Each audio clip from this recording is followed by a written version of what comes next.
Hello everyone, glad to be back. Today is still 1st of February.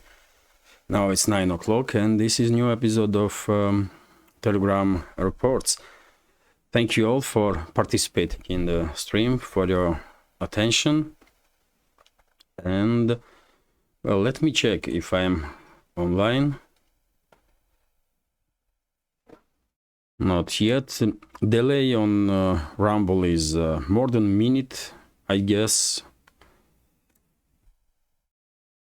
But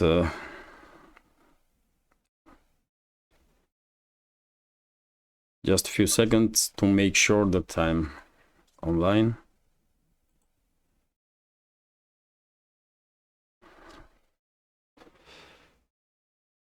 So I must be online. It's just delay, I cannot see it. But whatever the case, this is new episode of Telegram reports. Plenty of interesting news.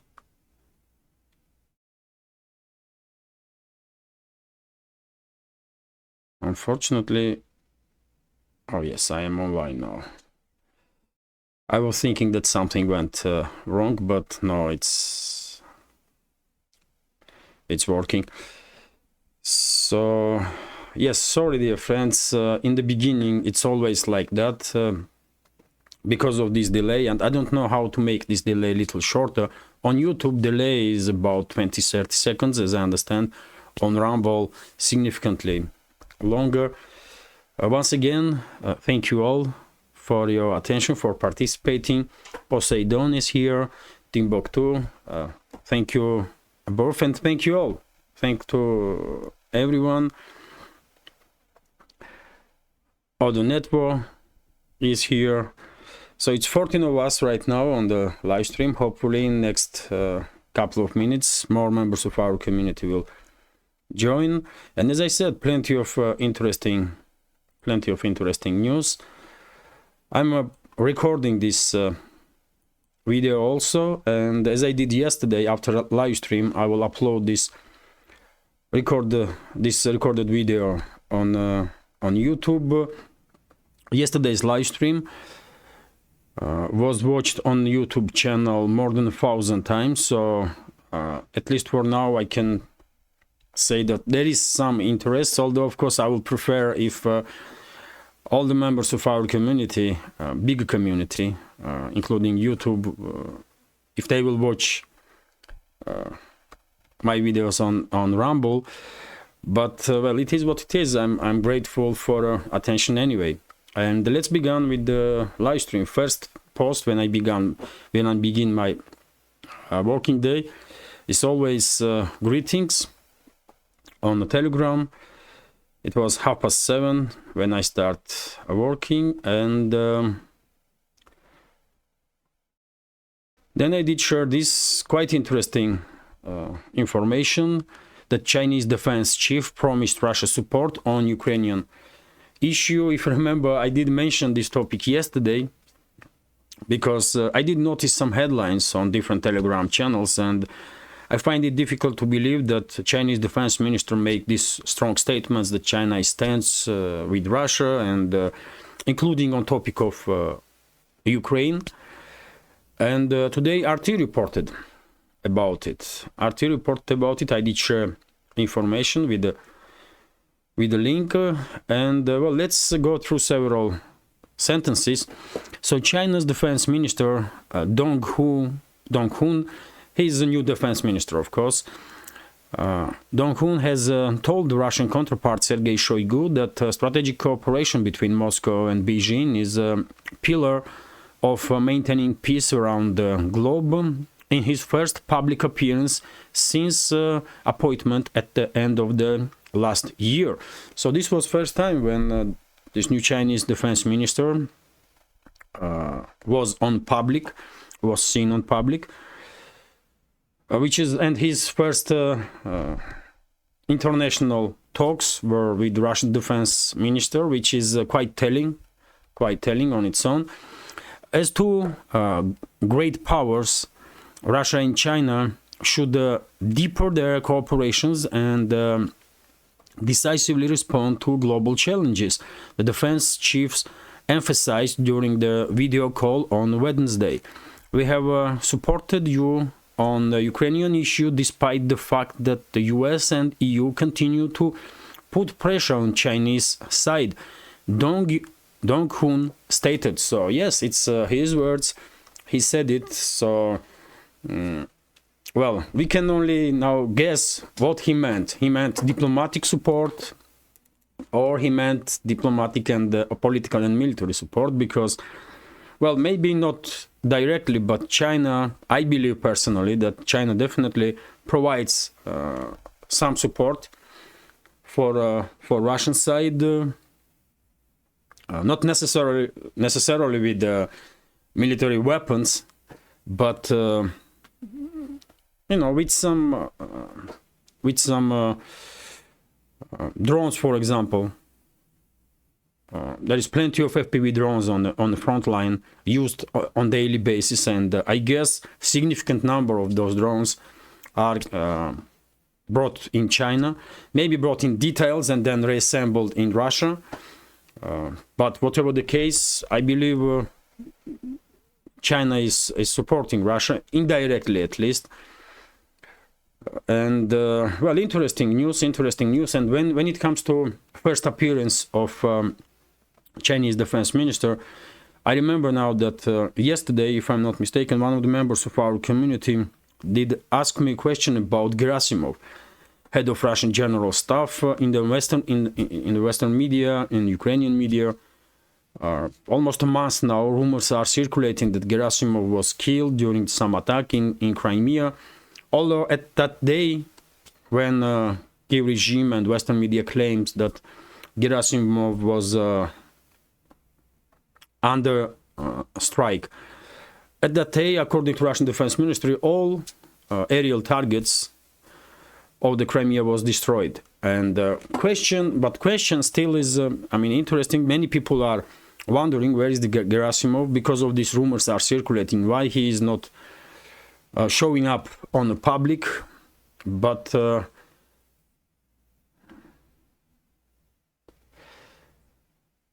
Netwo is writing, neocons probably scared to death. Well, neocons made a huge mistake. The neocons made a huge mistake by pushing Russia away from the West, by demonizing Russia, by initiating this proxy war against Russia, because relationships between Moscow and Beijing never was greater. And one should remember that if China is economical might, economical superpower, Russia is a nuclear superpower. And combined forces of these two, definitely, I mean, forced to be reckoned with. And I guess neocons are not really happy. And many politicians, many public figures in US are basically highlighting these topics. That Washington made huge mistake by pushing Russia away from the West, which is, I think, correct understanding, correct reading of the big picture. And by the way, to continue, yes, I agree with you. It's a madness. I mean, it's counterproductive. Why they did it, those neocons and the rest of them, I have no idea. I mean, I just don't know that they are. I don't know. It's hard to understand what those strange people thinking and how their mind is working. But anyway, to continue the topic of Gerasimov, because I was asked by a member of our community, I did check today on search engines to find some news. Maybe Gerasimov was participating in some event in recent days. I didn't find nothing. And well, I'm also interesting. What I find was from 5th January article on Kommersant newspaper, which was stating, based on sources that are close to general staff, that all that information that's circulating about Gerasimov, that he is killed or wounded, it's a fake. But yet again, because everybody is taking any news with pinch of salt. Not everybody, but people that really want to know what's going on and are trying to check informations on many sources, because that's the right way, I guess. You know, I think more information is needed. Otherwise, these rumors will circulate for a while. But if you remember, same rumors were circulating about Zaluzhny, head of Ukraine's general staff, about Budanov, and eventually they come up okay. So that was just rumors, and I guess very same will happen in case of Gerasimov. In a week's time, in 2 weeks' time, maybe even tomorrow, he will participate in some events, and these rumors will die down. So let's continue now with some other news, and I did share this.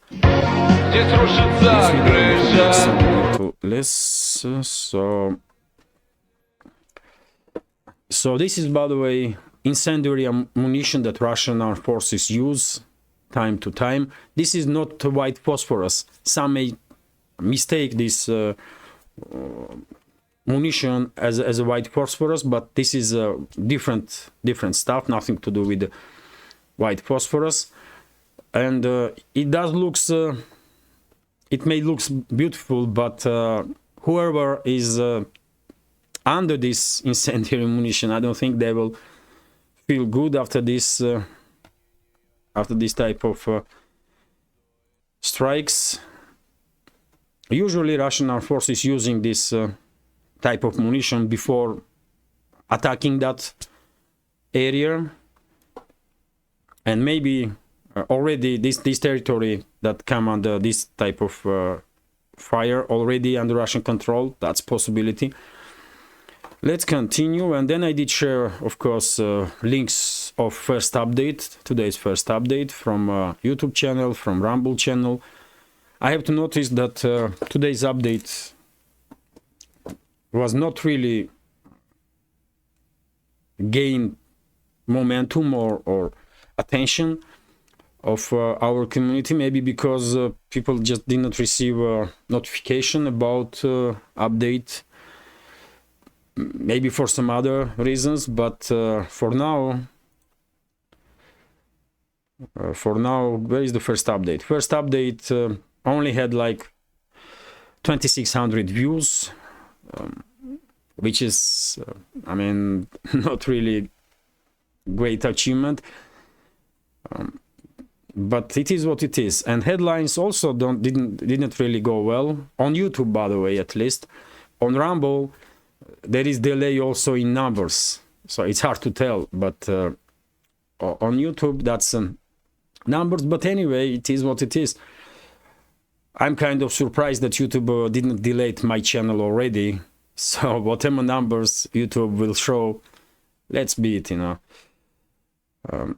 Anyway, let's. Where is the? Yeah, that's it. Let's continue with news. Then I did share this information that EU state could slash payments for Ukrainians to just 38 euro per week. That was stated by Social Protection Minister, Social Protection Minister of Ireland. And well, this is not the first time. This is not the first time.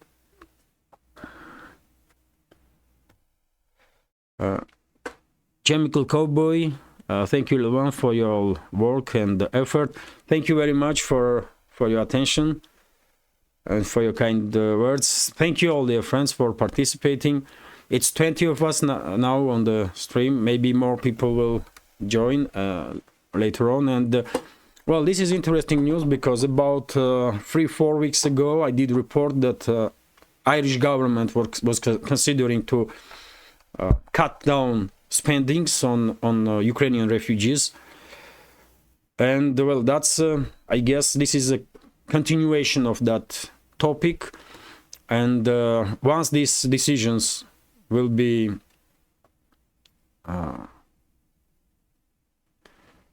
will be adopted. Well, most likely many Ukrainian refugees from Ireland will try to move to some other country, because 38 euro per week, how they gonna live on this money if they have no job or and by the way, when it comes to housing, for example, social housing, Ukrainian refugees will only have certain time in to have a housing, social housing, then they have to pay for themselves. So most likely there will be some wave of refugees out of Ireland sometime in the future. But what is also important, just a few days ago I did report that Zelensky did ask German government to cut down on spendings on refugees and to send money directly to Kiev regime. And by the way, if that will happen, and maybe this is continuation also. Maybe this is Irish government's decisions are also goes, I mean, hand to hand with what Kiev regime is asking European states. And of course, if Germany will act a very same way as Ireland, then I guess other countries, other European countries will follow suit, and Ukrainian refugees gonna find themselves in a very difficult situation in all over Europe, just about everywhere. And this is done, of course, to force Ukrainian refugees to go back to Ukraine, especially military age men, so that they can be then forcefully mobilized and sent to the battlefield to sacrifice their lives for Kiev regime and the Western masters of that regime. Then I did share this information. Russia overtakes US as Brazil's top diesel supplier. Quite interesting data. And according to information, in 2023, fellow BRICS member Brazil imported 6.1 million tons of Russian diesel fuel worth $4.5 billion US dollars. According to report, this is up from just 101,000 tons worth of 95 million in the previous year. So imagine it's a 6,000% increase in just a single year. So Brazil basically shifted its attention from buying diesel from US almost fully towards Russian companies. And well, I guess it's beneficial for both sides, because Russia may sell diesel under discount. Most likely that's exactly the case. And Russia makes some good money, Russian companies, and Brazil is also saving some significant amount of money. And well, they may not just use this fuel for themselves, for their own economy and market, but they can also resell this fuel like many other countries do. And then I did, of course, share information about Zaluzhny. CNN reported that in few days' time Zaluzhny will be removed from office. Later on, I did see additional information about this topic, but overall point is that Zaluzhny may be, according to CNN's report, Zaluzhny may be removed from office towards until end of this week, and it's only like 3 days left for this week, isn't it? Tomorrow and then Saturday, Sunday. I'm a little skeptical that Zaluzhny will be removed from office, but anything is possible. So who knows? Let's see. I did spoke about this topic on my second update today on Patreon, and well, I did share opinion, my personal opinion, that if Zaluzhny will be removed from office, maybe because that may be part of a game in which Zaluzhny may be removed from office, then Zelensky would not be able to prolong a martial law towards end of March. As a result, presidential elections will be called in Ukraine. Zaluzhny will act all this time as a politician and will participate in presidential elections with the support of London and certain groups in Washington. And then, well, Zaluzhny will just replace Zelensky in office, and that's gonna be a legal way, or shortest maybe even way, how Western ruling class can remove Zelensky and put Zaluzhny in his office.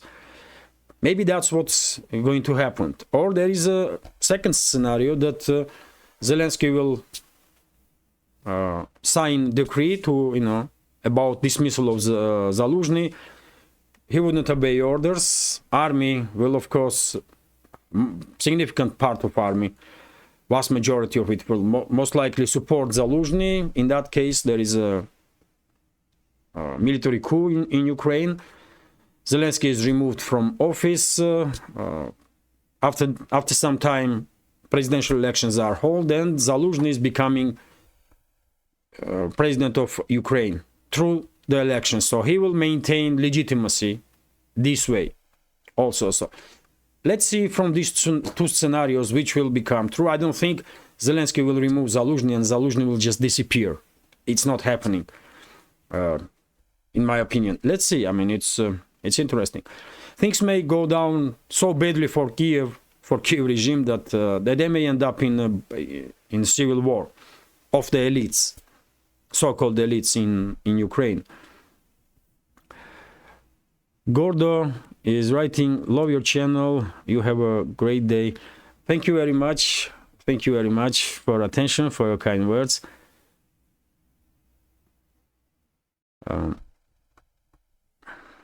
Thank you. And then I did share, dear friends, these videos. This is France. Farmers are blocking roads, blocking administrative buildings. Probably all of you already see. Later on I did share also protests, not just in France, but in Belgium, in many other countries. So farmers' protests definitely gaining momentum. And as I understand, I may be mistaken. I mean, if you are from France, please write in the comments, in the chat. But as I understand, people are pretty much in support of farmers' protest.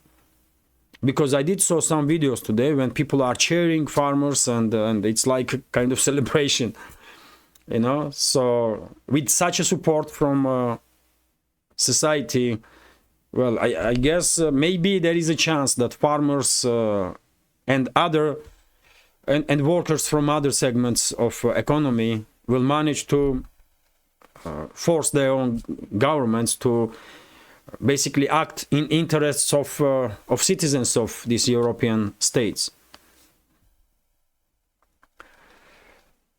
And then I did share this information, quite unfortunate information, that Greece is ready to sell tens of millions of euros worth of munition to Kiev, according to media reports.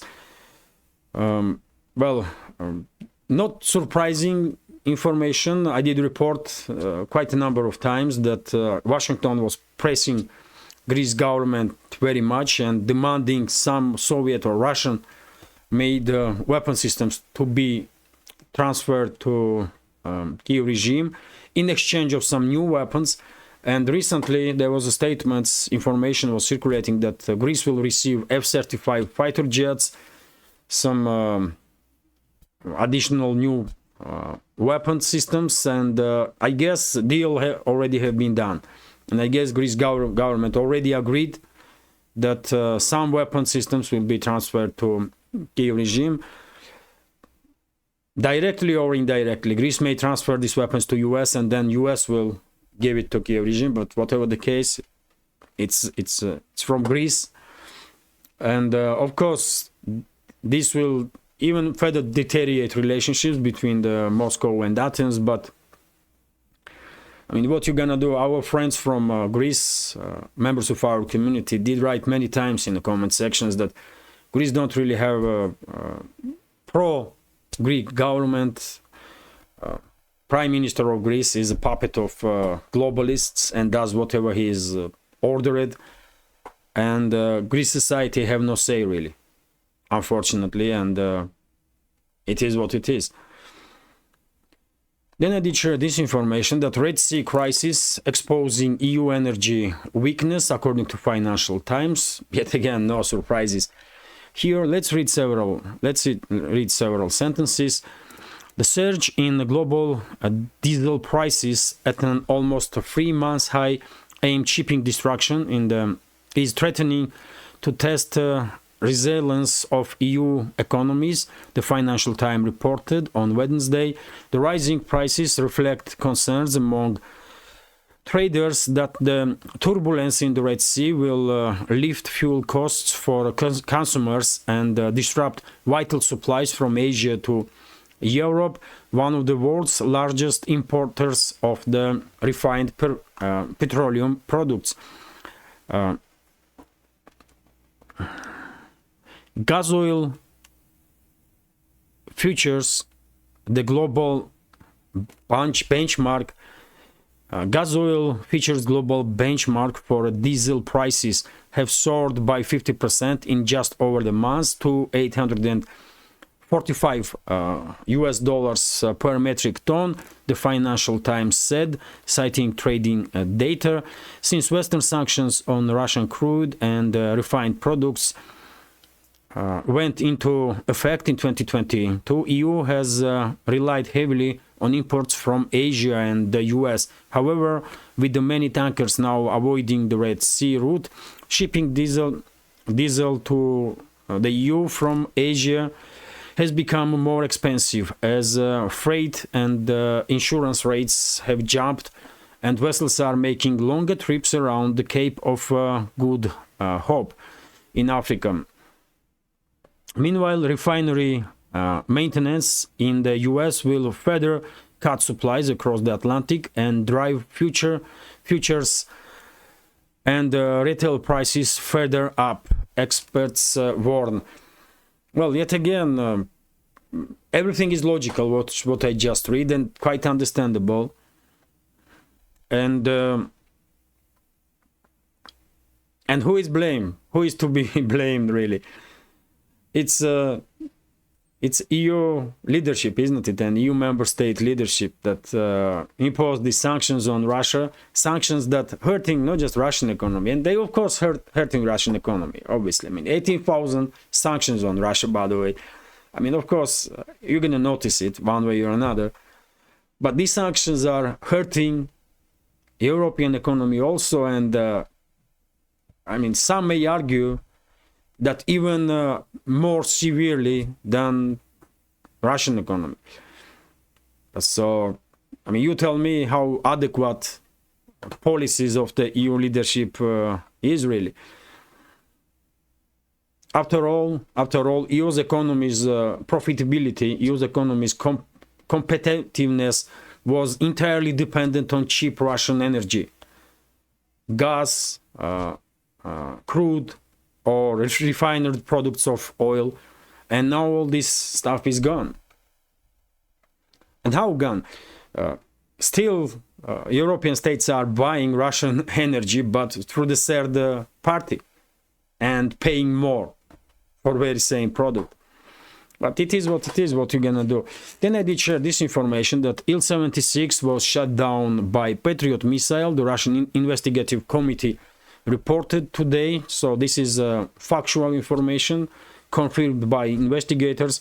The Ukrainian armed forces used MIM-104, a anti-aircraft guided missile from Patriot complex to destroy the Il-76 aircraft, the investigative committee reported, citing an examination of the fragments seized at the crash site. And according to reports that I see, about more than 100 different fragments of this Patriot missile was found on the crash site. So there is no doubt that it was Patriot. How will Moscow react on this information? How this will influence relationship between Moscow and Washington? Hard to tell. After all, this was US-made weapon system that destroy Russian plane on Russian soil. So there may be some repercussions for this, but what exactly, who knows? But Moscow will probably react one way or another. Today, tomorrow, in years' time, but I don't think anybody will forget or forgive this basically war that Western ruling class is waging on Russia. So let's continue, and then I did share this information that Georgia has new prime minister. If you remember, I did report a few days ago that according to rumors in Georgian media, on 1st of February, Georgia will have new prime minister, and well, those rumors become true. And on 1st of February, Irakli Kobakhidze, former chairman of a ruling party in Georgia, become prime minister, and the former prime minister, Irakli Garibashvili, become chairman of Georgian Dream. That's a ruling party in Georgia. Its name is Georgian Dream. So, well, no surprises yet again. Not for our community, because I report about this possibility. A point is, how will Georgia's policy continue from this change? Will a new prime minister Kobakhidze continue in the same manner to run country in practical way to avoid any escalation with Russia, and to same time maintaining somewhat working relationships with everybody possible, with every other country? But let's see, it's hard to tell. I remind you, dear friends, that Washington has huge influence in Georgia through different means, from secret services, from NGOs, and so on.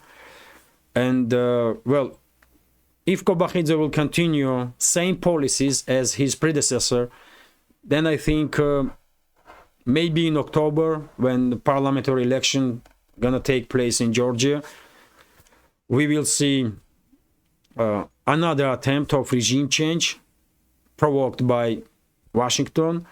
Previous attempts failed, if you remember, and in October, after parliamentary elections, we may see another attempt. But if Kobakhidze will change policies and become somewhat more hawkish towards Russia, in that case, well, Washington will have no need to provoke any regime change in Georgia. If Kobakhidze will act under orders of White House or Langley or Pentagon, then why would they change him? So let's see, it's interesting. I hope he will maintain this practical right position, but you know, to maintain more or less working relationships with Russia and not escalate, but only time will tell.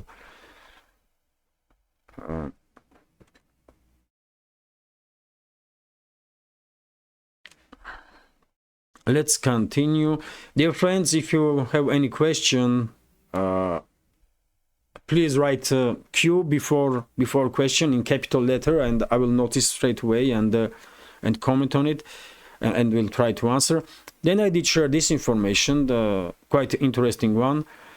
Israeli authorities released over 100 previously detained Palestinians. So the Israeli authorities released 114 people, including 4 female prisoners.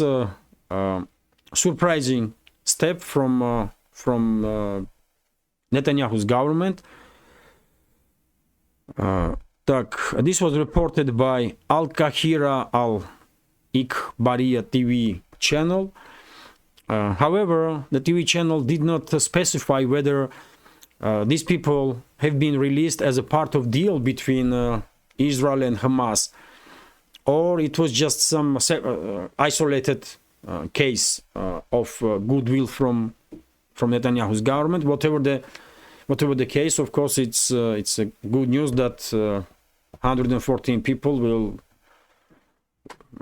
will join their families and be safer than they were in Israeli custody. Then I did share this video of destruction of Ukrainian battle tank by Lancet drone. Russian side quite actively using Lancet drones against main battle tanks, heavily armored military vehicles, and in this case, as you can see, strike was quite successful, and munition of the tank detonated, and well, that's a result of it. Then this information, of course, this is news of the day. Undoubtedly, that the European Union agreed to allocate 50 billion euros to Ukraine. EU leaders at the summit in Brussels agreed to provide Ukraine with the 50 billion euros in macro-financial assistance. Representative of the press service of the European Council reported on the social network X or Twitter. All 27 leaders agreed on additional 50 billion euro support for Ukraine as a part of EU's multi-year budget. This will ensure sustainable, long-term and predictable funding for Ukraine. The EU retains leadership and responsibility in supporting Ukraine, the statement said. Well, quite unfortunate development, really, because additional funds, additional weapons will further prolong this conflict, which means more deaths and more destruction. But unfortunately, Western ruling class is acting in its own ways,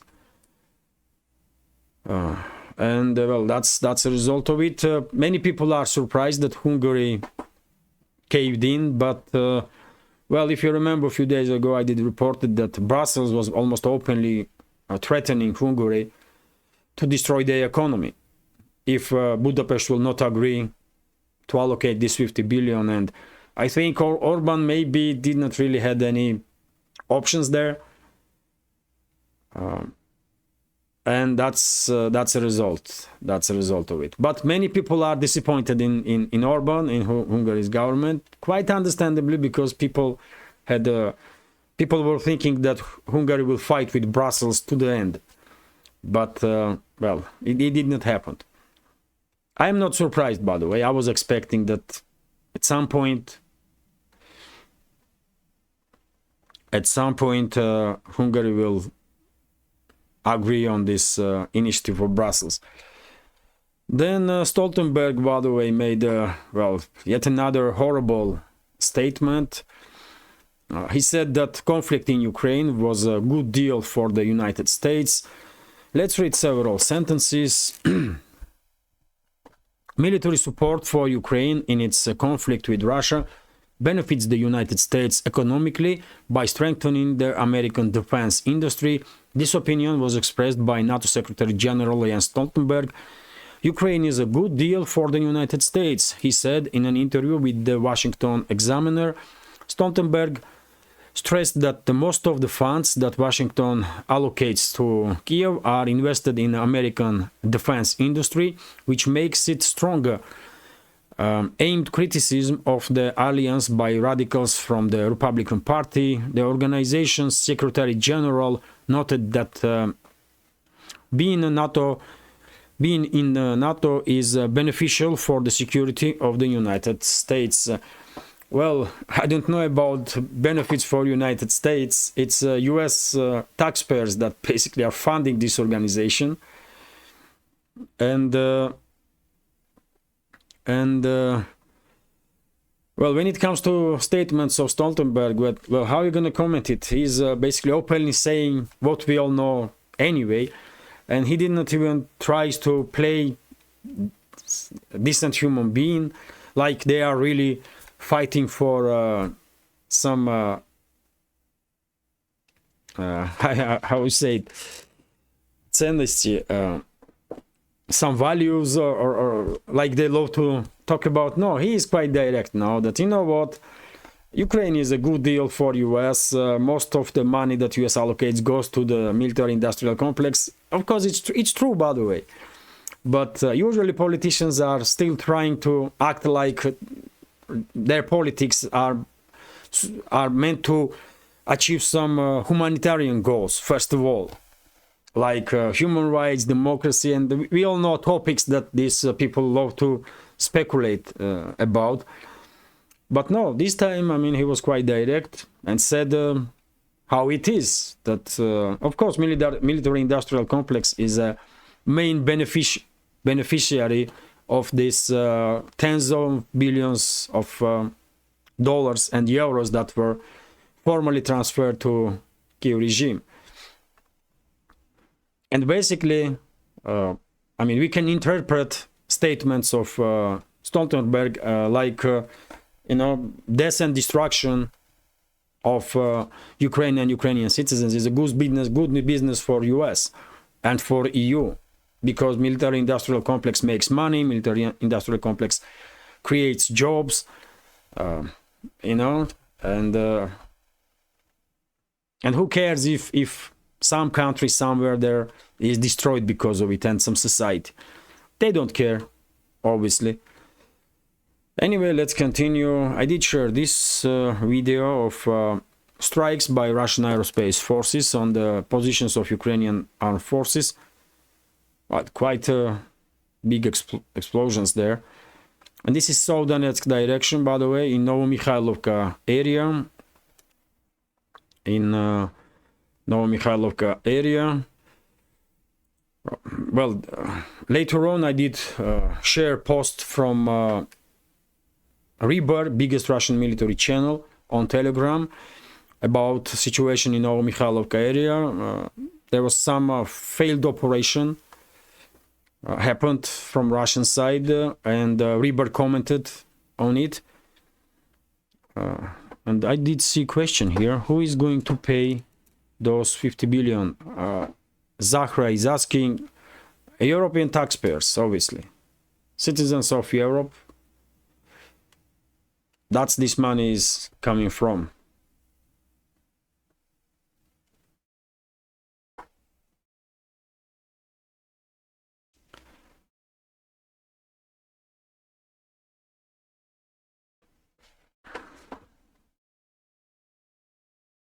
Yes, how many in EU? 27 states are in EU, and all 27 did agree to provide this money. As far as I know, 50 billion supposed to be allocated for Kiev regime in next 4 or 5 years, not in a single year, by the way, in next 4 or 5 years. But in addition, Brussels has another fund under the name of Fund for Peace, and that other fund is directly for created specifically for military support of Kiev regime.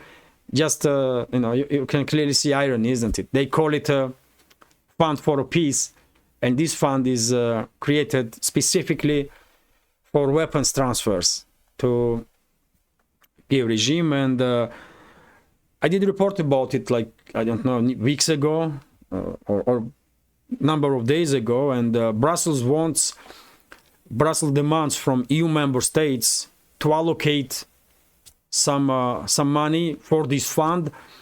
They are expecting that this fund will reach 20 billion euros before end of this year.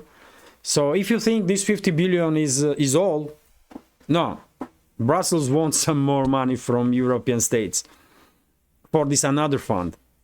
On the name of peace. So it's madness. I mean, it's truly madness. Really, I don't know. Maybe I don't understand something, but I mean, you tell me. If it's not madness, then what it is, man? And why vast majority of society in Europe still passively observes this craziness? Why but not everybody is out on the streets and are not demanding to stop this craziness and to push for peace, not for more money, more weapons, and further prolongation of this war. I mean, where is the peace-loving Europe, for God's sake, man? Or maybe Europe never was a peace-loving, after all. I don't know. Of course, there is demonstrations time to time, and minority informed, well-informed minorities in European states are trying to do their best, but unfortunately they are unable to compete with this huge and immensely effective propaganda system of the Western ruling class. And as a result, vast majority in Europe is just observer, and that's it. Then I did share this information that since the beginning of the special military operation, I had a mistake here. I will sometime when I translate by Google Translator, I may not read and some mechanical mistakes are occurring. I have to be more careful with it. And since the beginning of the SMO, Special Military Operation, more than 500,000 people have been employed at the Russian Defense Industries Enterprises. Deputy Minister of Industry and the Trade of Russian Federation, Kirill Lysogorsky, said in a statement at Everything for Victory Forum. Today, Russian media report about it, and well, I guess more jobs have been created by a military-industrial complex since the beginning of special military operation, but only 500,000 people, little more than 500,000 people was additionally employed, and mainly because of the lack of workforce. A few days ago, if you remember, I did report that according to recruiting agencies, majority of companies, majority of businesses in Russia experiencing significant shortages of workforce. It's an issue for Russia. Unemployment is on record low, and many companies, including companies in military-industrial complex, experiencing significant shortages in the workforce. Then I did share this information, very disturbing information, by the way, very disturbing. The Sejm of Latvia, which is Parliament of Latvia, has legally prohibited its sports teams, its national sports teams, from competing with the Russian and Belarusian athletes.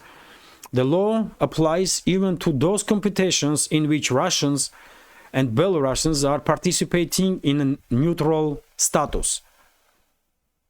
I mean, and then I did commented that this is next level of Russophobia that was reached in Latvia, and well, unfortunately, this disease cannot be cured, which is, I guess, true, because I mean, this is something even worse than xenophobia. This is pure madness. This is pure madness. These people, I don't know, man. You tell me. They are voting for a law to prohibit their athletes to participate in competitions where Russians and Belarusians are. I mean, this is not. I mean, this is fascism. This is level of fascism, undoubtedly. I never had any high regards to these Baltic states. I know perfectly well that they are Nazi states, but and the elites in these states are not just extreme Russophobes, but they are full of hatred. But I mean, to do this stuff in the parliament and to legalize this is factually actually legalization of fascism in Latvia. This is crazy, by the way. They are prohibiting by law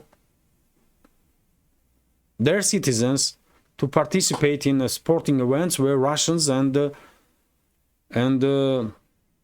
Belarusians are. I don't know, man. I mean, this is too crazy, man. This is just too crazy. And this country is a proud member of EU, European Union, and calls itself democracy. I mean, I don't know. I don't know, man. I mean, I lost for words, man. This is too crazy, man. This is pure fascism on part of Latvia.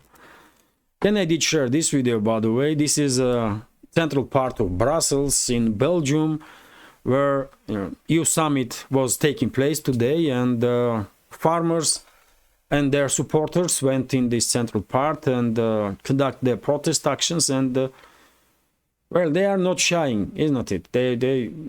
They're occupying territory and burning some wood, some stuff there to get warm. After all, it's winter time. So this is Brussels. I mean, Belgium. Protests are taking place in Germany, in France, in Italy, by the way, also in many other countries. And well, let's see if they will achieve something, because I'm afraid Western ruling class is so much out of the touch with reality that most likely they would not even care.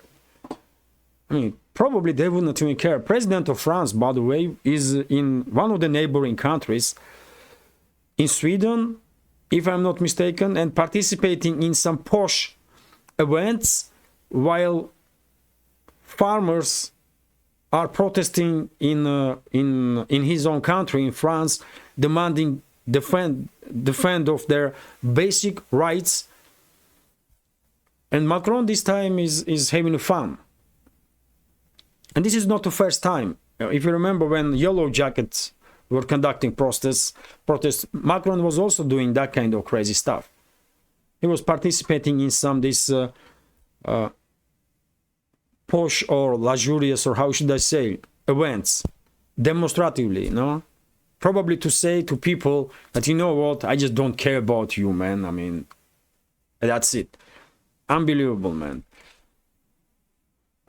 And dear friends, then I did share this information from DDGeopolitics. In this video, you can see Ukrainian drones attack on Russian missile boat.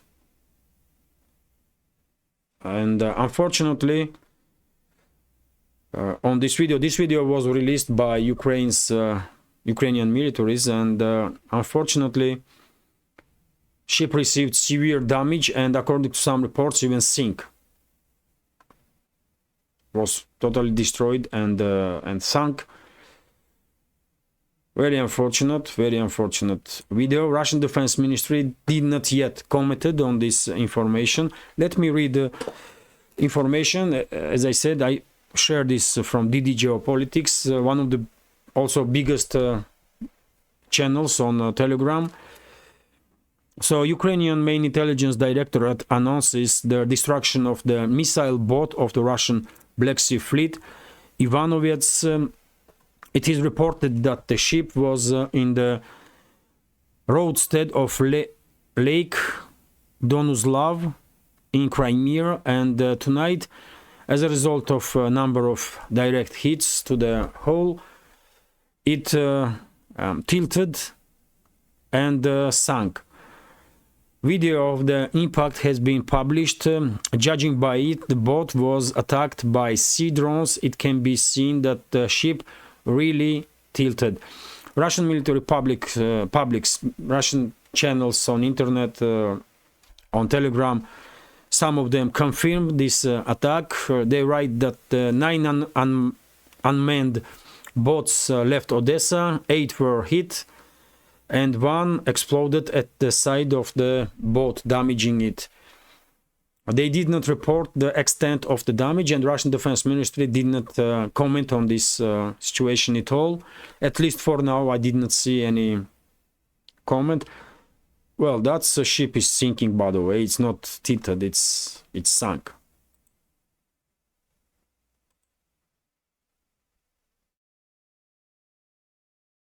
I did not watch this video to the end. I just now noticed that it's sunk. Because look at this, man.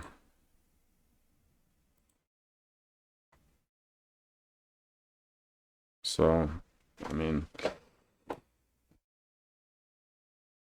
well, quite unfortunate information. Maybe Russian Defense Ministry will share with public some additional news about this incident. I guess this night or tomorrow there will be some significant strikes in Odessa direction, retaliatory strikes. Today, tomorrow, in upcoming days. But unfortunately, Western ruling elites are supplying Kiev regime with more and more weapons, including with these naval drones that then are reassembled in Ukraine, as I understand, and well, that's a result of it. Well, I don't know, at some point Moscow really may find itself in a situation when some really strong extreme measures have to be taken to end this conflict. And well, I'm afraid we are approaching. Whenever I see this type of videos, man, I get feeling that we are approaching that point when Putin may say, you know what, we try as much as possible with minimal force. Now let's use full force. And then, well, and I also shared this video, by the way, from Reber, one of the biggest military channels. And on this video, you can clearly see destruction of number of Russian military vehicles, tanks, armored personnel carriers.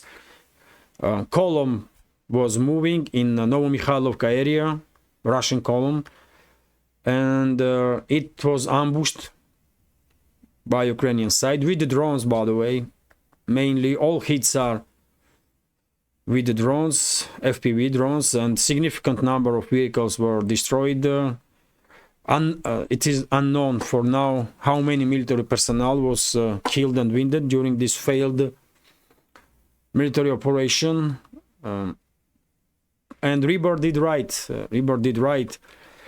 While commenting on this topic, that well, this is unacceptable when columns are moving without protection of radio electronic warfare system in the open air. When it's well known that enemy is operating with dozens of FPV drones. And he was somewhat critical of commanders in this direction that allow this to happen, that give this type of orders. I guess those commanders no longer are in the charge. Most likely after this, man, they would be removed, obviously. I mean, it's necessary. I am not military expert, but even I understand that you cannot do this, man. You cannot launch assault with the columns in a situation when you have no air cover, in a situation when you cannot suppress enemy drones completely, 100%. It's better to use air strikes, artillery strikes, minimize battle capabilities of your enemy, and then conduct ground operations. But I mean, Russia has a huge army, and some officers definitely are not up to task, in my understanding, and have to be removed. And some more capable officers have to be put in place so that this type of failures will not happen. And this is, by the way, Novomikhailivka direction, this territory here. Russian forces had some success. Russian forces are managing to gain more and more territories in this area, but under what cost? That's a big question, isn't it? And this situation with this column happened somewhere here in this area, not far away from. Oh, no, sorry, by the way. Where is the Novomikhailivka? Yes, that's it, by the way. This happened in this area. This is Novomikhailivka settlement. I guess Russian forces were trying to push on the flanks of Novomikhailivka. This settlement is already almost half encircled, and unfortunately, this column ended up being ambushed by Ukrainian forces. Military summary, probably channel military summary, probably will provide us with additional information about geolocation of that event, that tragic situation. But well, this is high intensity military conflict, and things not always go as you want or as you wish. But I guess some decisive actions will be taken by high command of Russian armed forces to make sure that this type of stuff will never occur. Then I did share this information that US has built up military stash for a potential Taiwan war, according to Reuters. This information is about US stockpile of weapons, weapon systems in Australia. During the last military exercises in Australia, in which some in and around Australia, in which some 11 countries participated, after those exercises, US left in Australia some more than 300 vehicles, 330 vehicles to be more precise, and some 130 containers with some weapons, I guess. And munition. And according to Reuters, this is done most likely, in terms of preparation to possible escalation between Beijing and Taipei. Possible. Anything is possible. A few weeks ago, I did reported that US is transferring huge volumes of fuel into Philippines, if I'm not mistaken. And at the time, some media outlets also reported that most likely this is done in terms of preparation for possible escalation between Beijing and Taipei. Well, that's of course another potential hotspot on the map. Then I did share this information that dozens of Israeli protesters protested. Dozens of Israelis protested at the Ashdod port, aiming to halt aid shipments to the Gaza Strip and blocking trucks carrying humanitarian goods. The Times of Israel, that's an Israeli newspaper, reported that demonstrators demanded aid be sent to the Palestinian enclave on the conditions that Hamas releases 136 hostages. Well, support for the hostages can be understandable, and hostages supposed to be released, no doubts about that. But by halting this aid, humanitarian aid to Gaza Strip, these protesters basically harming ordinary civilians, isn't it? Because Hamas fighters probably have all necessary food or everything that they need.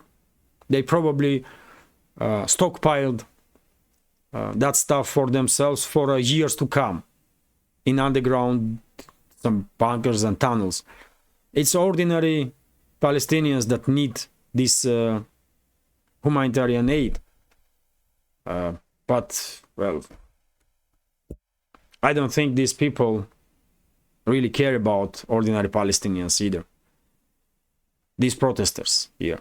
Otherwise, they will realize that they're going to harm Palestinian kids, Palestinian wounded people, women, elderly.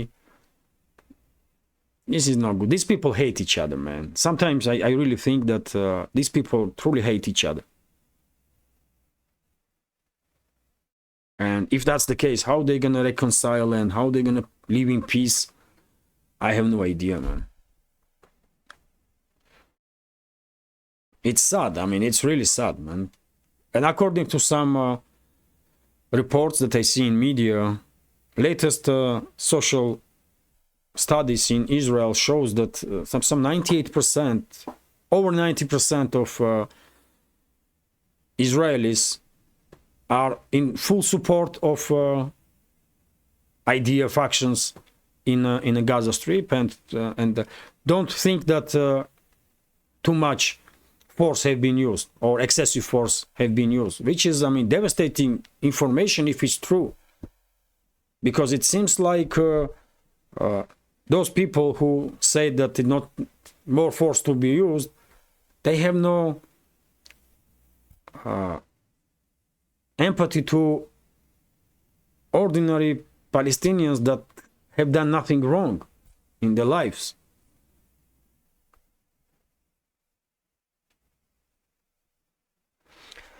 Lindy, the African, is writing, the protesters are harming their hostages because they can't be looked after forever. Well, more Israeli will escalate, more Israeli side will escalate, and the more danger, logically, hostages will become, I guess. But it's tragic, man. It's really tragic. I mean, you know, Zelensky after the this is also interesting that Zelensky, after the EU's decision to support Ukraine with the 50 billion euros, demanded even more money, by the way, and you're not gonna be surprised, definitely not. Let's read several sentences. This is TASS News Agency's information, yes, and well, let's read several sentences here. Ukrainian President Vladimir Zelensky, in a video speech to participants at the European Union summit in Brussels, which on Tuesday approved the allocation of 50 billion in aid to Kiev, expressed regret that Ukraine did not receive the promised million shells, and also stated the need to further increase funding from the EU. Unfortunately, this is quote, unfortunately, the European plan to provide Ukraine with 1 million artillery shells has been delayed. This is another signal of global competition that Europe cannot afford to lose, Zelensky said in a video message released by his office. Zelensky also noted that after agreeing on a macro-financial support program in the amount of 50 billion for 4 years, it's for 4 years, by the way, the European Union should also approve additional contributions to help Kiev, this time through the European Peace Fund. I did speak about it like a few minutes ago. With the help of which military support is primarily provided and soldiers are trained. It should be at least 5 billion euros a year. I mean, it's crazy, man, what is going on. It's really crazy. He's demanding another 5 billion in euro on top of this 50 billion. So it should be at least 5 billion euros a year for a period of 4 years. This is a clear priority, Zelensky said.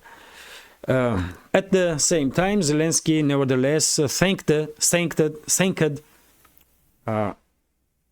he said thank you also to leaders of the European Union for allocating an aid package in an amount of 50 billion. So, you know,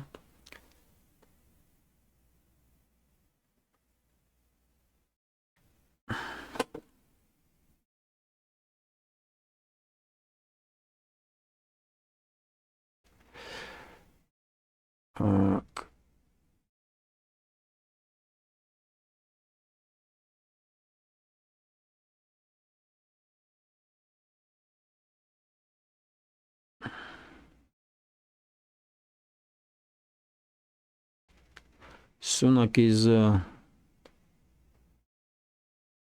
is a jellyfish PM. That has not changed. Odentvo, right? So don't get full facts. Their press is neocon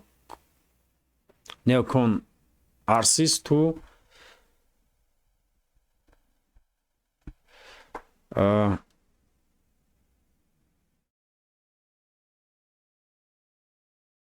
Yes, I mean, if you're talking about this warship, it was targeted. It was yes. I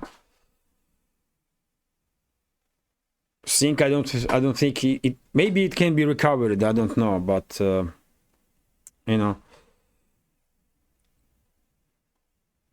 So where I was.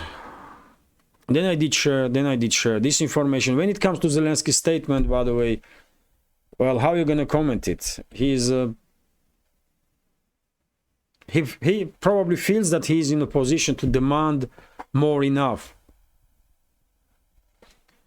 So that's what he does. And he wants another 5 billion a year from EU. And he will probably get it. Was talking about Israeli press. Okay. Thank you for commenting. Sometimes I may get confused when I'm reading. I may just don't understand what he's talking about. But anyway, let's continue. And then I did share this unfortunate, very tragic information that death toll from Israeli strikes on Gaza Strip exceeds 27,000, according to Health Ministry of Enclave. The number of fatalities in the Gaza Strip as a result of Israeli strikes has surpassed 27,000 and over 66,000 people sustaining wounds. The health ministry of the Palestinian enclave reported since October 7, at least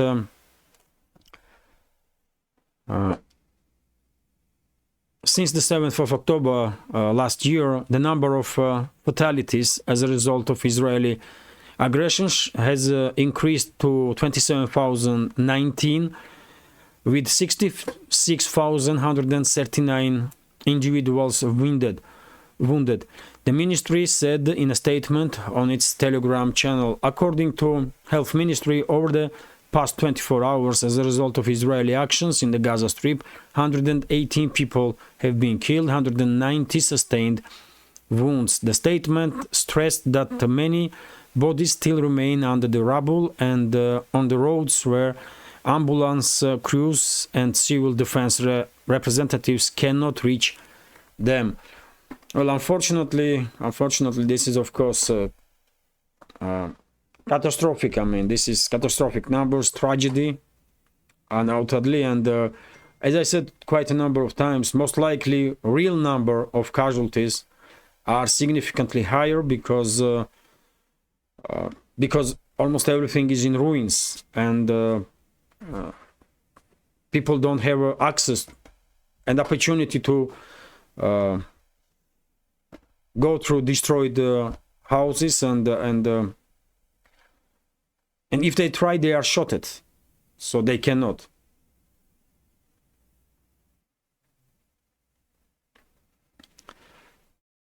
Tragedy, by the way. How are you gonna comment this? This is tragedy. But you know, let's hope sides will achieve some truth. But you know, at least for now, we don't really have indicators, strong enough indicators to be optimistic, unfortunately. I mean, things are getting worse and worse, and region is getting closer to regional conflict, as I understand. Then I did share a report of Russian Defense Ministry on progress of special military operation during the previous 24 hours. I will go through some key points, as I always do. So, according to Russian Defense Ministry, as a result of clashes between Ukrainian and Russian forces during the previous 24 hours, during the previous day, Ukrainian armed forces lost on Kupiansk direction 125 military personnel, 3 armored fighting vehicles, and 2 motor vehicles. Also, one Polish-made Krab self-prepared artillery system, and two Gwozdika self-prepared artillery system. Intensity of clashes on Kupiansk direction is still quite high. It was day before yesterday, same, and I guess this intensity will remain next several days also, if will not increase. Krasny Liman direction, according to Russian Defense Ministry, Ukrainian armed forces lost on Krasny Liman sector of the front line 290 military personnel, one tank, two armored fighting vehicles, 6 motor vehicles, and one US-made Paladin self-prepared artillery system. Also high number of casualties on part of Ukrainian side on Krasny Liman direction. At this point, for last more than 2 weeks, I guess, as a result of significant increase in clashes on Krasny Liman direction, Ukrainian side losing up to 250 to 300 military personnel on daily basis.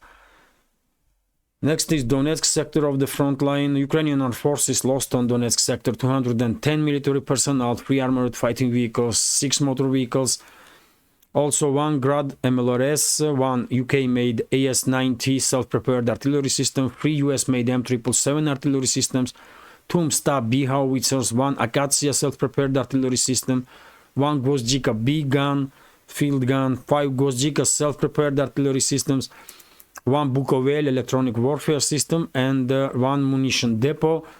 Well, I guess Russian armed forces were on the hunt for those artillery systems. Most likely all of them, or majority of them, were destroyed by Lancet drones. Next is Sovdanetsk sector of the front line. According to Russian Defense Ministry, Ukrainian armed forces lost in Sovdanetsk sector 80 military personnel, 1 tank, 2 armored personnel carriers, and 2 motor vehicles. In counter-battery warfare, the following were hit. 1 Grad MLRS was destroyed, 2 UK-made FH-70 howitzers, 1 US-made M777 artillery system, and 1 D-30 gun. Well, I wonder how many howitzers are left in those NATO member states that send all this stuff to Kiev regime. I mean, how many howitzers UK has left, if any? Next is Zaporozhye direction.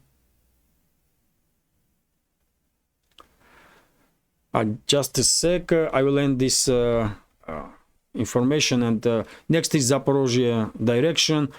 According to Russian Defense Ministry, as a result of clashes between the sides on Zaporozhye sector, Ukrainian armed forces lost about 50 military personnel, 3 pickup trucks, also 1 Grad MLRS vehicle, 2 D-20 and 2 D-30 howitzers. I guess Ukrainian side began actively use Grad MLRS systems, because almost on all sectors Grads have been destroyed. Maybe they received some weapon supply, some supply of Grad missiles from some country, and that's why Grads have been active on part of Ukrainian forces. Or maybe even MLRS systems themselves were transferred to Kiev regime from some country. And next is Kherson direction. According to Russian Defense Ministry, on Kherson sector, Ukrainian armed forces lost also up to 50 military personnel, 3 tanks on the right bank of the Dnieper River, 2 armored personnel carriers, 2 motor vehicles, and 2 US-made AN TPQ-50 counter-battery radars. So quite a big number of casualties on part of Ukrainian armed forces.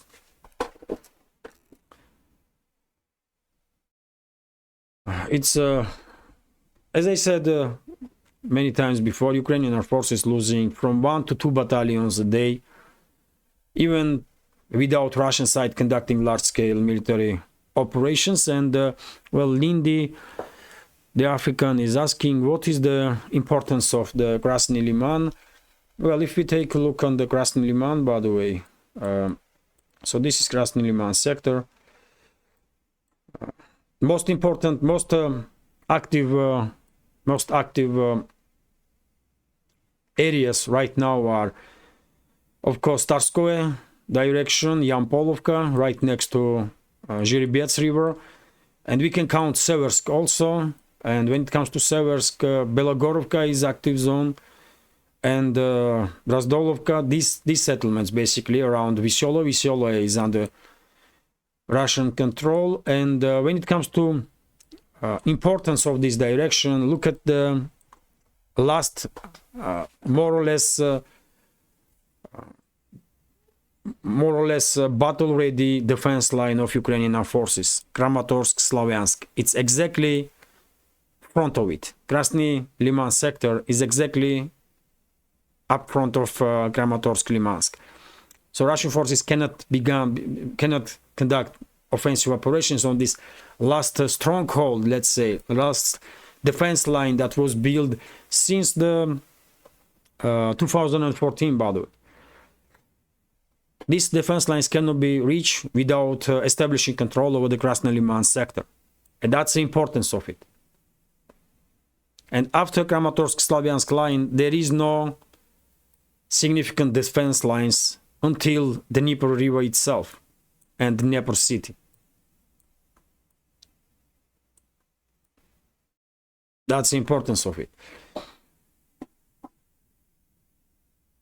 Every sector is important, of course, but when it comes to Krasny Liman sector, that's how I see, by the way. And yet again, you should always keep in mind that I'm no military expert, and my reading of big picture or map in this case, and my understanding of the military situation may be mistaken, because I mean, I'm trying to work with the information with my logic, which may be correct sometime and which may be incorrect other times, because I mean, you have to be military expert to fully understand what's going on. And I'm not military expert. I'm a journalist that used to work with the news since my young age. I mean, since 17, I'm working as a journalist, and I'm used to work with all type of information, by the way. So, and let's continue now. I did share this information here with this video. In Chisinau, which is capital of Moldova, local opposition is conducting protests and demanding sounds about right, Levan Odonetvo commenting. Thank you. Thank you. I mean, I have to be honest, dear friends. I can share with you my opinion, my understanding of the situation, and I'm constantly repeating that we should keep in mind that I'm not military expert, because I mean, I guess you have to be military expert to fully understand what's going on. So, you know,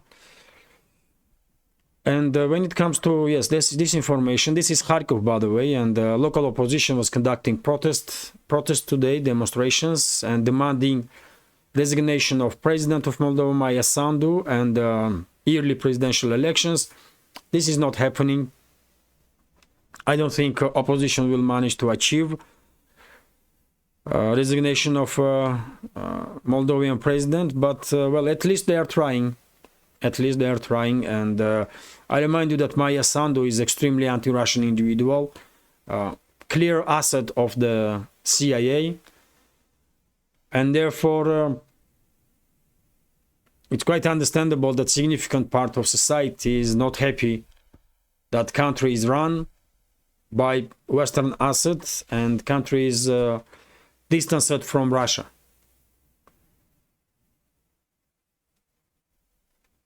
And Moldova is risking big time, because if Sandu will act extremely anti-Russian, then it's not just Transnistria that stating independence, declaring independence. It's not going to be just Transnistria's issue. Gagauzia, which is also region in the Moldova, where Gagauz people are living, ethnic Gagauz people. This is only Turkic-speaking nation that are Orthodox Christians. And well, Gagos people may declare their independence. So Maya Sandu and his government have to be very careful. Otherwise, they may provoke civil war in Moldova very easily, very easily. Then I did share this information, headlines, by the way, short video of headlines about news that I then report on my Telegram, not Telegram, but on my Patreon channel. There are so many programs. I mean, I'm alone, isn't it? And I have first update, then headlines, then second update on Patreon, and late evening this live stream from Monday to Friday. And sometimes I'm getting confused. It's quite exhausting, to say the least. One of the members of our community did commented on Rumble under the headlines video that I need to keep, be more energetic, and I absolutely agree with our friend. I can understand that. I know that I need to be more energetic, energized, and more positive and optimistic and stuff like that.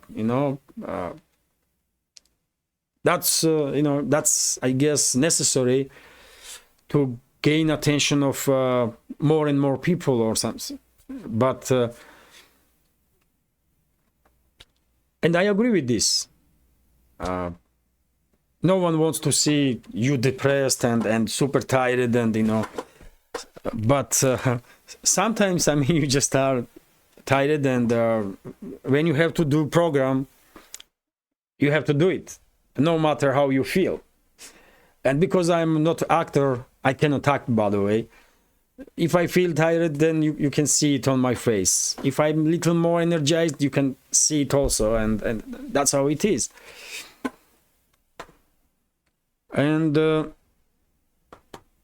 well, then I did share these links from headlines, and also interesting news, by the way, that Russian troops could be deployed to Burkina Faso, said the military leader there. So Burkina Faso's president has said the Russian troops could be deployed to fight jihadists in the country if needed. So this is not exact decision that was made, but if needed. So I guess some negotiations already underway or already may be done. So Ibrahim Traore said Russia was offering logistics and tactical training and was willing to sell whatever weapons were required by Burkina Faso. Traore said that there were no restrictions on what could be brought from Russia, China, Turkey, or Iran, unlike other countries. His comments came aimed reports that some 100 Russian fighters were last week sent to African country as a military instructors. The development also fuels speculations of Burkina Faso deepening security ties with Russia, like neighboring Mali. So, well, Burkina Faso, Mali, and Niger, they definitely seems like they definitely are moving towards closer ties with Moscow, closer political and military ties with Moscow. They see in Russia as a strategic partner to defend themselves, which can help them as possible to defend themselves. And well, I guess Russia will provide all help that needed. I mean, what else Russia can do? I mean, they want to be friendly with you. You cannot say that, no, it's not happening that way, isn't it? So if those countries want to be partners with Russia, then okay, that's great. And I guess Russia will support these countries as much as possible. And then I did share quite interesting information that Israel withdraws 55th paratroopers brigade from Gaza. This is not the first brigade that is withdrawing from Gaza, and one may wonder what is going on. Is it a preparation of this brigade for some other operations in other directions, let's say in the northern side with Lebanon or Lebanese Hezbollah, or maybe Israel is de-escalating, maybe Netanyahu's government is de-escalating, and that's why these troops have been withdrawn. Hard to say what is going on really, but this is definitely not the first brigade that have been withdrawn from Gaza. About a few weeks ago, we had a report that Golan Brigade was pulled out of Gaza, which is, if I'm not mistaken, one of the most elite brigades and most battle-ready brigades in Israeli armed forces. And then rumors began that this brigade will be redeployed towards northern Israel, next to Lebanese border. So, well, hard to tell what is going on, but you know. So Timbuktu is writing, just be yourself, the one. No one can ask any more of you. You are doing good job. Thank you very much. Thank you very much for your kind words. That I can do. I can be myself. That's quite easy, really. But I cannot act, and that's why. You know, I do understand also that I'm tired, and in a video it may not look too good when you know, tired commentator is talking about news and stuff. You definitely need to be more energized and more, how should I say, more positive and all that stuff. And I want to, you know.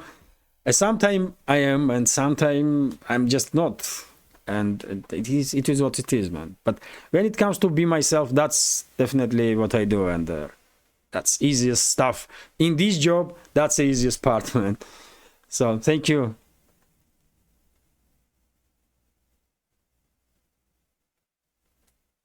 Yes, elite enough to kill more civilians. Commenting Odo Netwo. So these brigades are withdrawing. These brigades are withdrawing, and the question is, what is going on?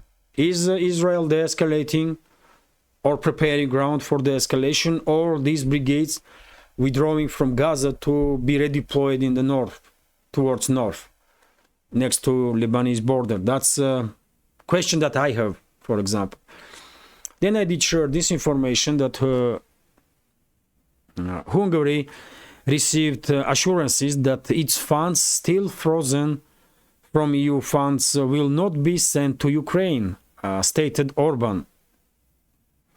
A total of 27 billion euros remain frozen in Budapest.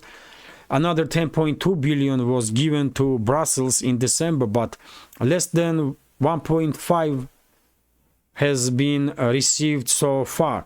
Orban also mentioned that Budapest accepted the EU proposal to develop mechanism to verify reasonable use of funds allocated to Ukraine. Reuters, however, reported after agreement on Ukraine that EU funds for Hungary would remain frozen and that Orban supposedly achieved nothing. Well, I would not say that Orban achieved nothing. I mean, it's easy to criticize, isn't it, Orban now? It's very easy to criticize that he caved in and he was unable to withstand pressure and so on. But, dear friends, Hungary was almost openly threatened by Brussels. And Brussels officials were threatening to destroy Hungary's economy if Hungary will not agree on allocation of this 50 billion. And if you were in position of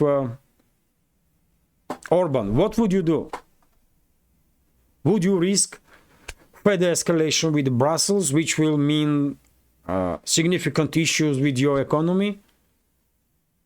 Or, you know, or you will just say, you know what, I try my best, but that's all I can for this moment, and you will agree on this 50 billion topic for Kyiv regime. it's easy. It's always easy to criticize, but you know,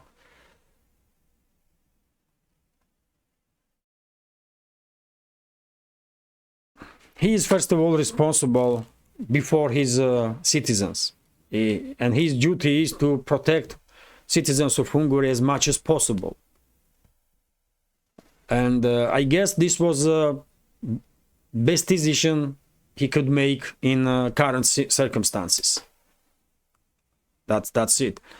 EU is not some ideal organization. It's not some democratic organization like they want to pretend. I mean, we all know that EU is it's a quasi-totalitarian, some kind of organization that pretends to be quasi-state. Brussels, I mean, those people are not elected by nobody. And look at the ways they are acting. You know? So if they promise Hungary troubles, if Orban will not agree on this 50 billion transfer for Kiev regime, then they will probably deliver on these threats, and they will create some significant issues for Hungary, Hungary's economy, Hungarian citizens, just to make sure that everyone else sees this and will not even dare to try to challenge Brussels. So this is a big issue. This is a big issue, man. And European states obviously lost their sovereignty. They are no longer sovereign states, unfortunately. Alexander is asking, hi Lovan, I sense reduction recently in the warlike statements from the Eastern European countries. What do you think? Well,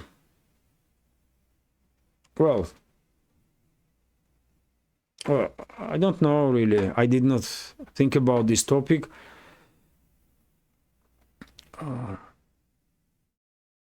But well, I don't know, man.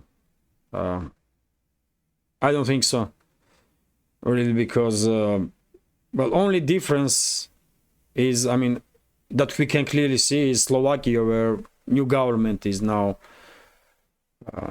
running the country, and current Prime Minister of Hrvatia, Fico, is definitely trying to find some balanced politics and not to be as hawkish as a previous government. And maybe from Slovakia there is no strong statements towards Russia or some anti-Russian hysteria. Hungary never was acting in extreme ways against Russia. But the rest of the countries, they are same. I mean, I don't know. I did not pay too much attention on this topic, but I don't think so, because look at the Baltic states, what they do. I just report today about this decision of Latvian parliament to ban their own citizens, their own athletes, to participate in sporting events where Russians will be and Belarusians. Clear example of fascism. This is fascism, undoubtedly. And on when this type of stuff is happening, I mean, I don't think we can talk about any decrease in anti-Russian hysteria in the Eastern Europe. I don't know. I have no answer on this question. Sorry.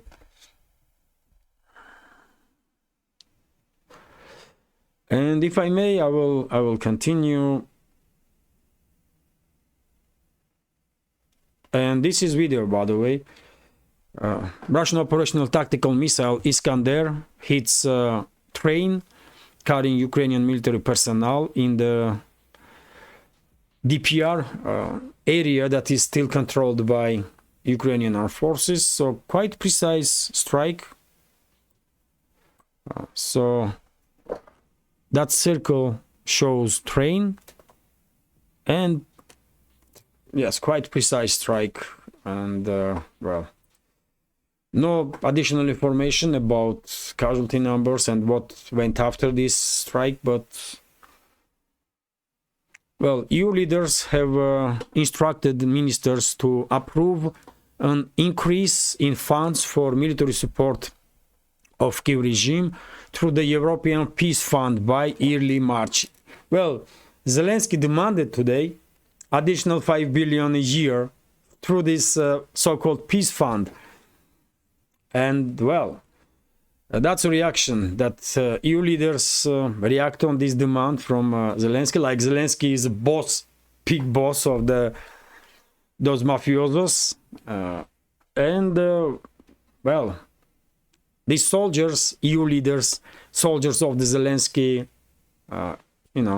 made a statement that yes, more funds should be allocated for Kyiv regime through this peace fund. It's really difficult to comment seriously anymore, man, this craziness. Unfortunately, these people really are running countries. These people really are formally leaders of countries, 27 of them. And with the exception of few individuals, none of them can be respected or taken seriously. Or not to taken seriously, but seen as a serious individual.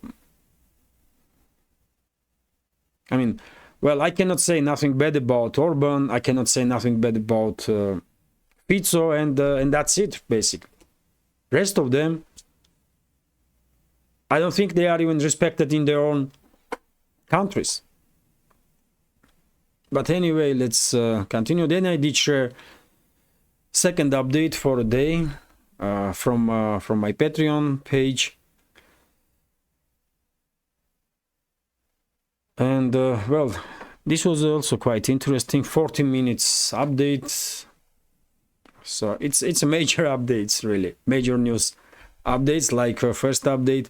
Hopefully these headlines, which is basically advertisement or indirect advertisement of my Patreon page, and the Patreon page itself, Patreon updates, will generate additional interest among members of our community, and I will have some little more subscribers on Patreon, because it's one of the major lifelines for this project. And then I did share this information that US is preparing strikes on Iranian targets in Iraq and Syria. Media reported. Well, this information is circulating not the first day.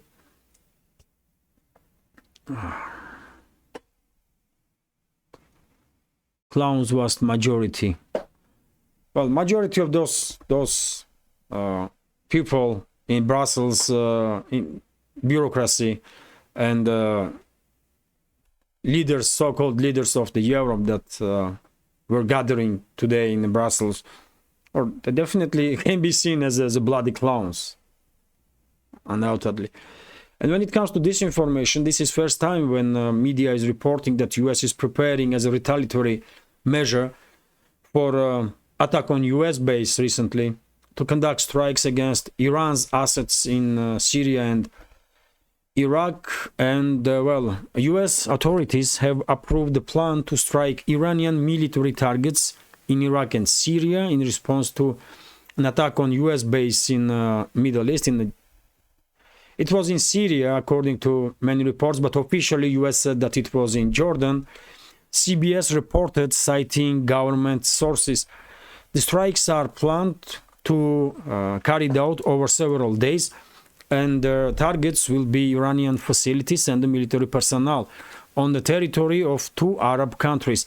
Sources say the weather will be determining factor, as the military allegedly wants to avoid civilian casualties in a low visibility conditions. So, well, once weather, if this information from ABC is CBS, is correct, then once weather will become little better in the region, we may expect retaliatory strikes from US militaries, and then entire world gonna wait how Iran will respond on this.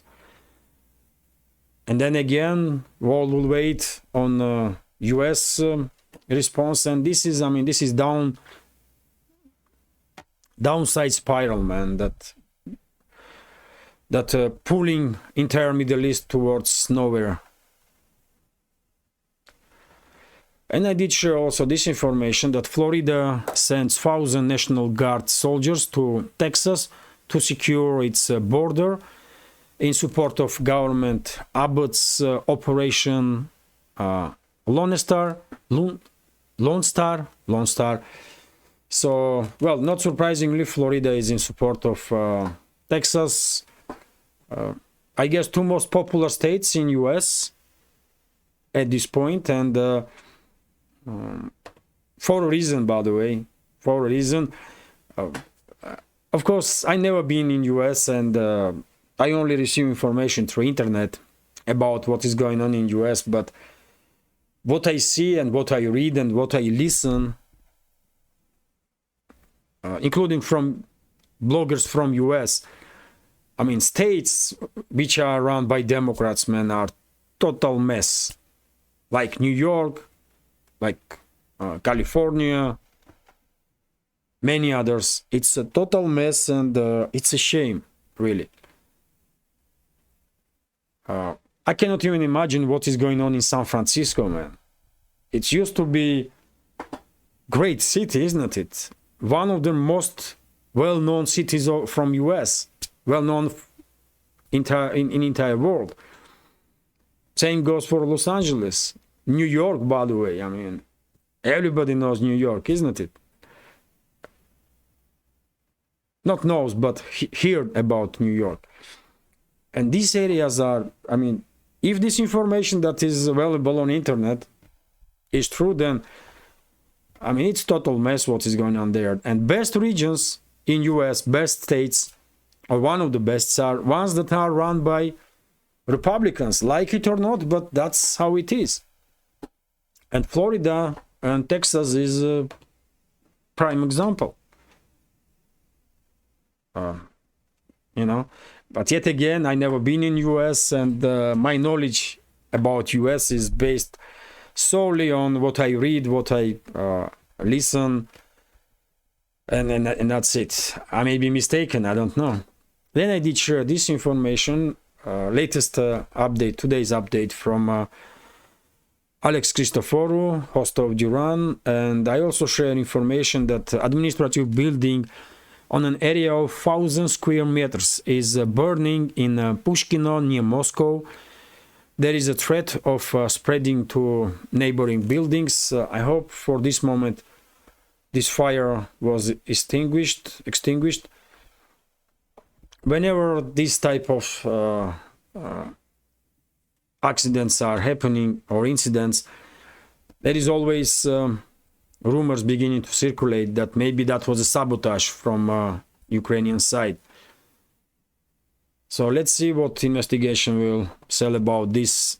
Will said about this stuff. And I also share information that, according to CNN, dozens of countries have expressed their desire to join BRICS during the Russia's chairmanship in association.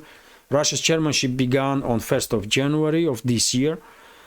And, well, nearly 36 countries are seeking to join the BRICS economics groups backed by China and Russia. South Africa said Wednesday, weeks after the groups expanded its membership for the first time in more than a decade, CNN reported.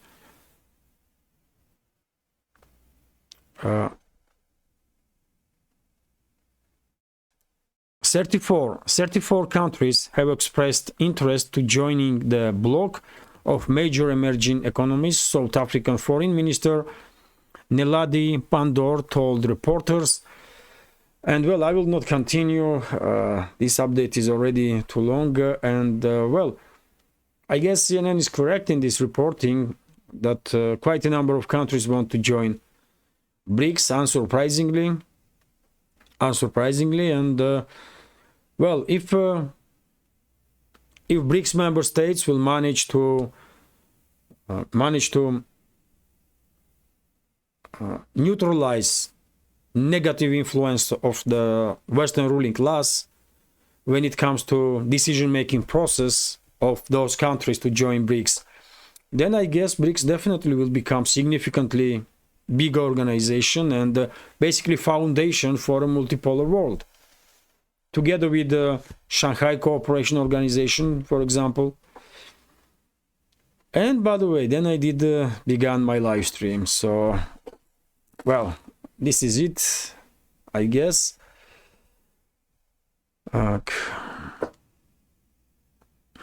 Poseidon is writing, as I saw a video of homeless laying on the streets of San Francisco under